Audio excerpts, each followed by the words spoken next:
Okay, so I'm watching this guy's video talking about warp bubbles and stuff. And can I switch to? There we go. Let's just go over here.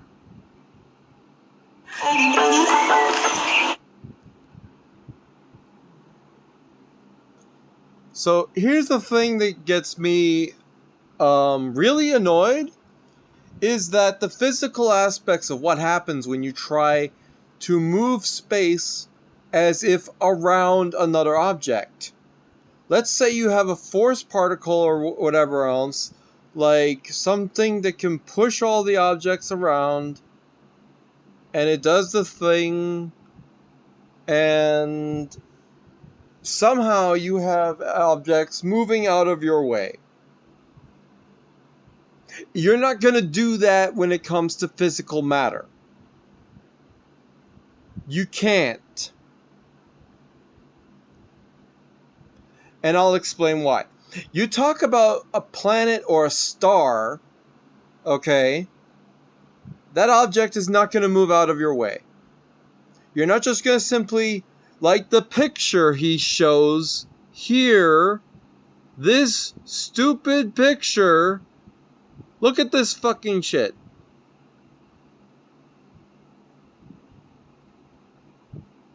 Moving through a planet. As if that's ever going to be possible with the physics that you're trying to talk about.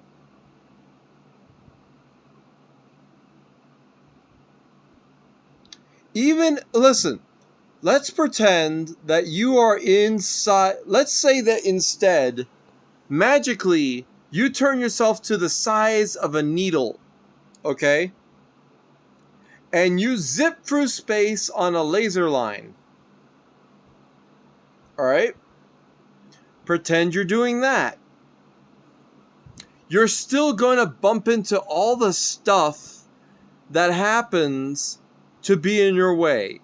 And if that's fixed stuff like freaking a planet, you're not going to just zip through that.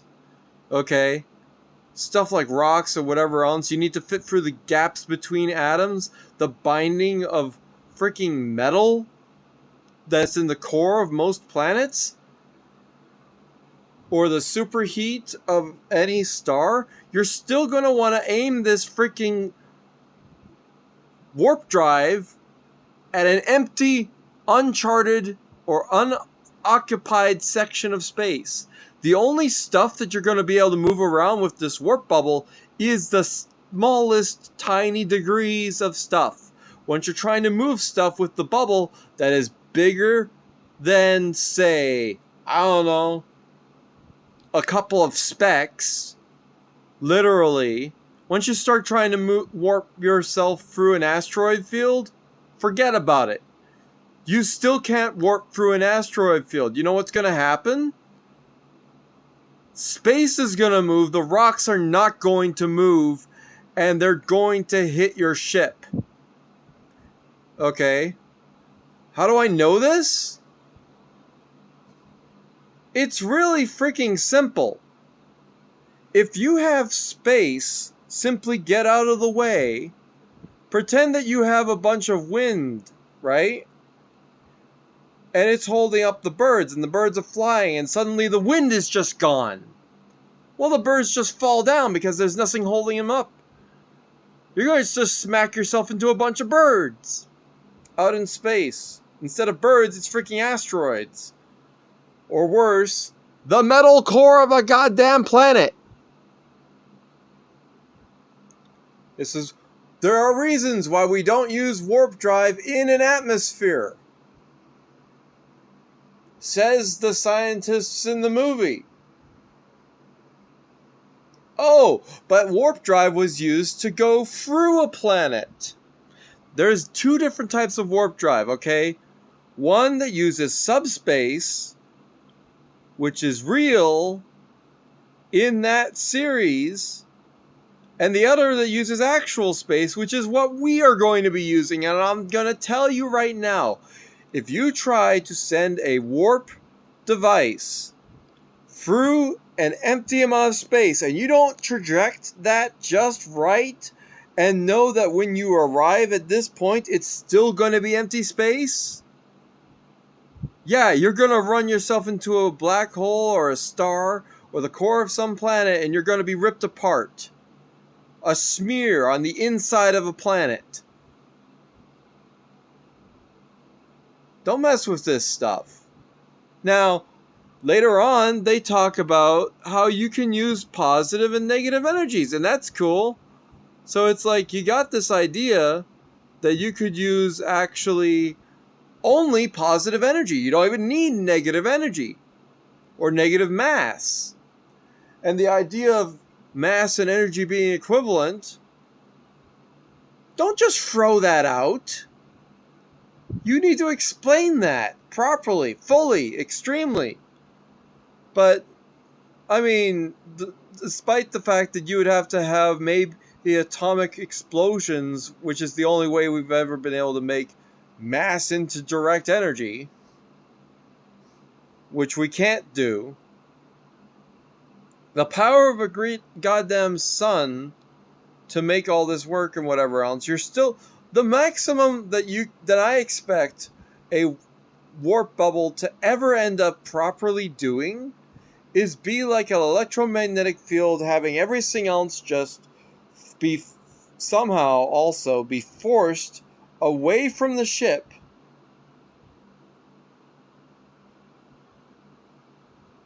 Which still means you're going to bump if you're going to bump a planet, you're going to bump the side of the planet. You're not just going, you're going to make ripples, okay?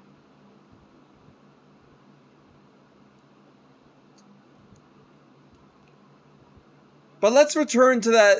Let's shoot a laser, right? And then we're going to have a bubble. What I did in this video already is I made a comment saying, shoot a laser and then have the bubble travel down the laser. The point is we're supposed to be going faster than the speed of light. The laser is going at the speed of light. We have a problem here. So what do you got to do? You have to accelerate the speed of light. In an atmosphere, light goes slower. There's got to be an atmosphere that you can use to speed light up. It's stupid to assume that that isn't the case. At least in this conceptual way, right? Do you think that some...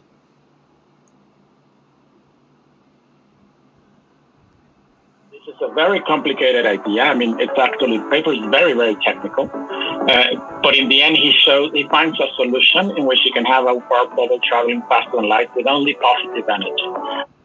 So it's great that you can think of positive energy instead of needing negative energy. But the thing is, who cares if you need negative energy? What do you think makes a magnet work? It's not freaking positive energy, is it?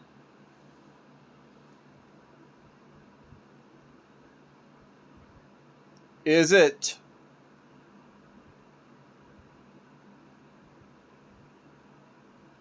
No.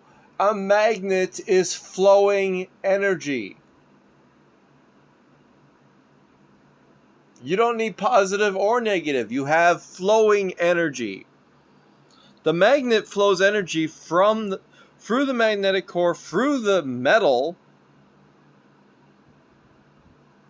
and all of that flows in a direction with certain strength, powerful enough to lift a car, powerful enough to lift an entire boat, or a giant plane, or a tank. Okay? This is what you have to understand. We don't have to be thinking about these things as simple, like, oh, well, we can't possibly think of how to generate this amount of mass or energy. And the fact is that flow could be made with just sound. You can use a graviton wave. That's another idea. It's in the Star Trek series as a theory. The problem is that the graviton wave, it keeps expanding, but the force goes down. Unlike in the show, the force keeps going down. You don't get stronger and more fast as you go along. It dissipates. It would obliterate stuff as you're going through everything, but still you're pushing yourself along, and it's gravity based. But again, warp speed in Star Trek was not based on simple warping stuff. You also go into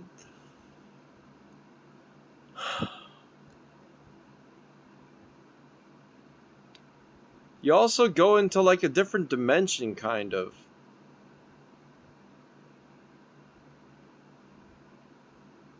There's hyperspace, and then there's subspace, and all of that. Different higher speeds, different lower speeds of places to go to, and all of these things. Something like a warp bubble is ever going to be within our, in practical engineering for humanity, because as you were saying, I swear to God, if you were to make a warp bubble, aim it at a planet, or aim it and you hit a planet that you didn't see, because, I don't know, the moment that you get there was not calculated correctly, so that as you arrive to that point, the planet also moved into position in front of you, and then you're just a smear. You're not going to warp through the planet. It's not happening. It's on kind of both ends of the spectrum. It's either you need so much energy that it's ridiculous, or it's a kind of energy that doesn't exist. Do you think... It's a kind of energy that we haven't imagined yet. It exists. Do you think that we're proceeding towards something like that? Because as you opened with, even fusion drive isn't going to get us to the nearest galaxy or the nearest star in anything like a human lifetime. So do you think we might see this sometime in the future? Yeah, as a scientist, I would have to say it's unlikely. At least it looks unlikely at this point. But I hope that I'm wrong. I keep hoping that I'm wrong, and somebody very clever in the future will find a way to do it. There's still vortex engine is what I told you. The basic way that it works is you take the stuff that is heading towards you and you suck it through your ship. And of course this means that everything is instead of going around your ship, it's going through it, which means you still have to aim yourself at stuff that is not bigger than yourself. But it gives you the most chance of going light speed and beyond. But you have to aim at stuff that is not bigger than you. But it's possible. The vortex engine basically is like the outside of the field. Okay, the outside of everything is moving backwards. The inside is moving also backwards. It's like a donut, right? A really thin hula hoop kind of thing. But what is going forward is the stuff in between the two layers of the outside and the inside circle. That's what's going forward.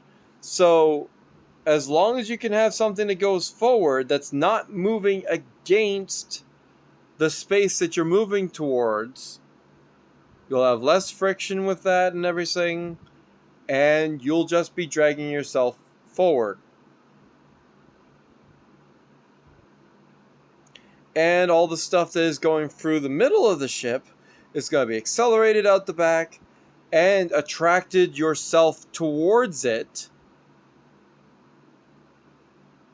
There's no point in working on a spaceship if you're not if you're just going to be pushing yourself along, you have to be pulling yourself towards what you're heading towards, which means you have to have something to pull towards. Normally, I think about the tiny matter in space and the amount of attractive force and the amount of pull that you're able to do, and can another ship follow in your wake?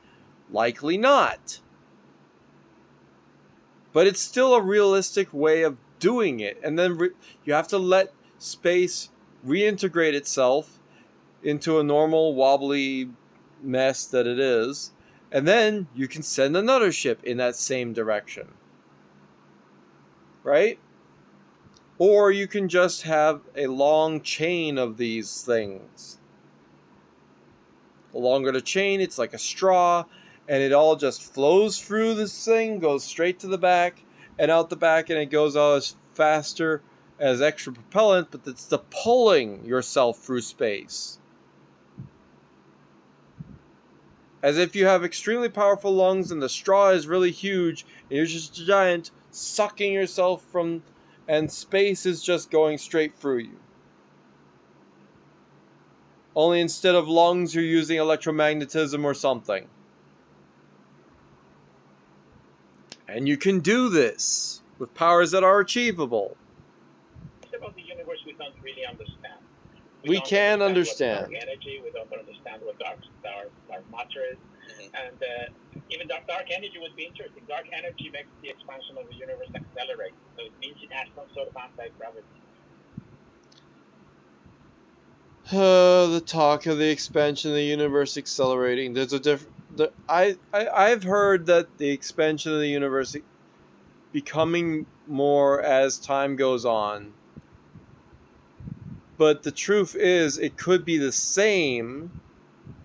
But I haven't seen all the numbers, so I can't confirm or deny their claims of it expanding, because I would have to see the numbers of this section of space based on its time reference and what we project the time to have been. It was like 1 million years ago, 1 billion years ago.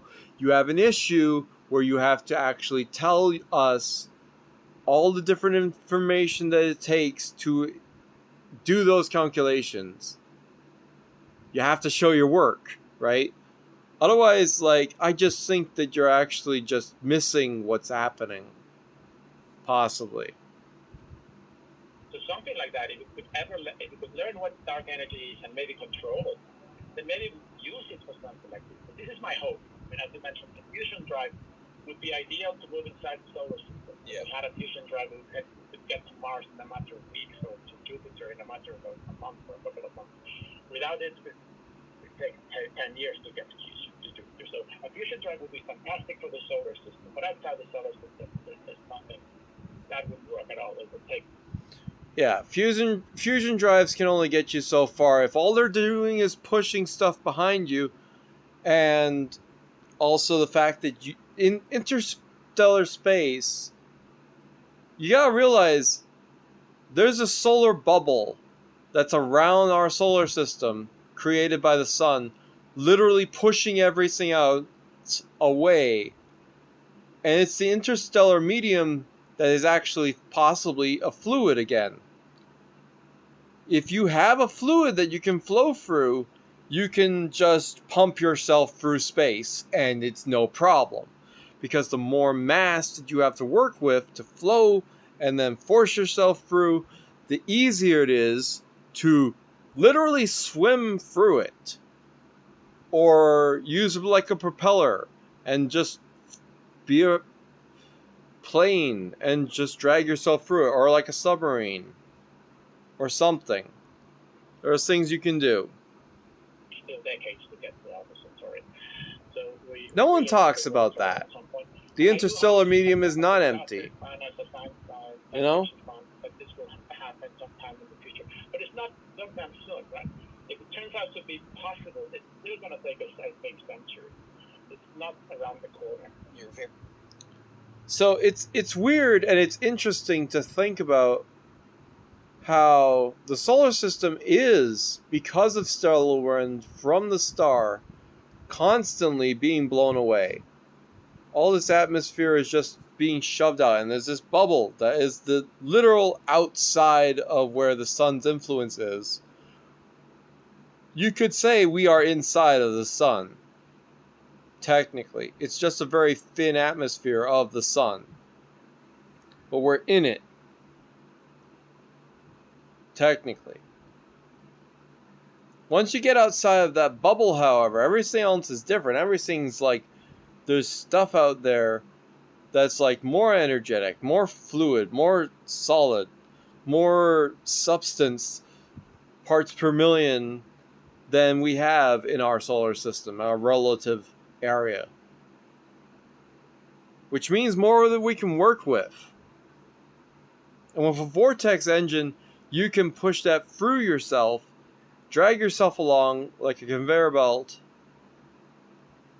and you just zoom right through it. And the best thing is, it might even be possible for other people to be able to go through it. You're still going to make wakes. You're still going to... There's no getting around all of that. Warp drives and the whole idea of that, yeah, you might be able to do it, but I still don't think you should aim it at a planet. He doesn't mention that, although he does. The fact that he says this whole freaking thing, this is not how warp drives work. Warp drives cannot make this happen. There is no way you can make a warp drive that can make this possibly happen, ever. Quite different from the warping you may have seen simulated around a black hole or a wormhole. This, going through a planet in this manner, it doesn't work that way. Okay? And if you tried, don't aim it at Earth. If you aim it at Earth, you're going to rip a hole through Earth or something, even if you don't realize that it's a problem. Even if it's a pinprick hole, I don't care. Don't do it. Even if all that says is you're just going to make a pinprick hole through the Earth, perfectly fine, still don't do it. There are certain things that happen when everything is just expanding around an object. That object still expands. You're going to blow up the Earth. You're going to blow up the star. You're going to blow up some random other star. You're going to run into asteroids, the Earth's core. Hardcore, like like Mars.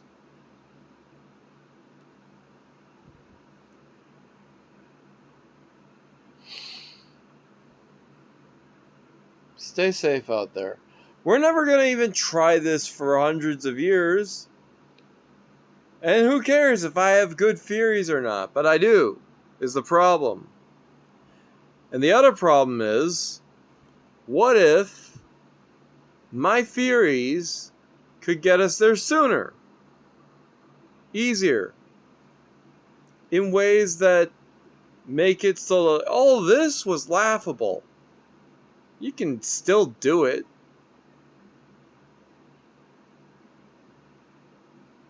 Do I have a solution for warp drive? I just told you about the vortex engine. That's like a primitive warp drive. It's a primitive method of light speed. It's not warp drive.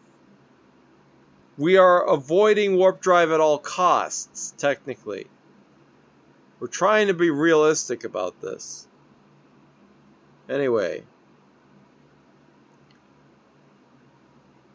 Found this talk interesting. Thanks for hanging out with me. I like it when you do. I'll see you in the next video. Toodles.